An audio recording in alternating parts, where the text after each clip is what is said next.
ఇప్పుడు రీసెంట్ గా చిరంజీవి పడుకొని నోటికి ఎలా వస్తే అలా తిరుగుతుంది అనమాట. రోజా గురించి దాని గురించి నీ ఒపీనియన్ ఏమిటో చెప్తావా?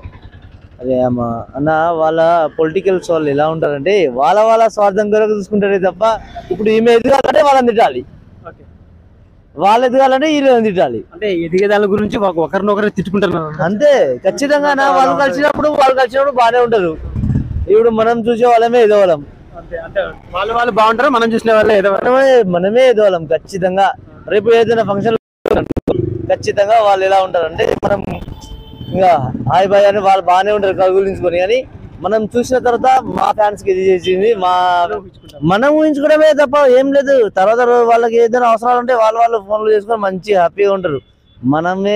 మనమే చూద్దాం ఫస్ట్ అంతే.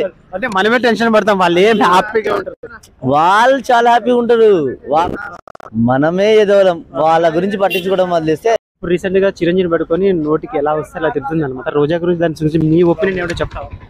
అదే అమ్మ అన్న వాళ్ళ పొలిటికల్స్ వాళ్ళు ఎలా ఉంటారంటే వాళ్ళ స్వార్థం కొరకు చూసుకుంటారే తప్ప ఇప్పుడు ఈమె ఎదగాలంటే వాళ్ళని తిట్టాలి, ఓకే, వాళ్ళు ఎదగాలంటే వీళ్ళని తిట్టాలి. అంటే ఎదిగేదాని గురించి ఒకరినొకరు తిట్టుకుంటారు. అంతే ఖచ్చితంగా వాళ్ళు కలిసినప్పుడు బాగానే ఉంటారు.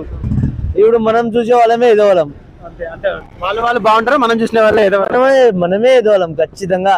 రేపు ఏదైనా ఫంక్షన్ ఖచ్చితంగా వాళ్ళు ఎలా ఉంటారంటే మనం ఇంకా హాయ్ బాయ్ అని వాళ్ళు బాగానే ఉంటారు కగులించుకొని, కానీ మనం చూసిన తర్వాత మా ఫ్యాన్స్ కి ఇది చేసింది మనం ఊహించుకోవడమే తప్ప ఏం లేదు. తర్వాత వాళ్ళకి ఏదైనా అవసరాలు ఉంటే వాళ్ళు ఫోన్లు చేసుకొని మంచి హ్యాపీగా ఉంటారు. మనమే చూద్దాం ఫస్ట్ అంతే.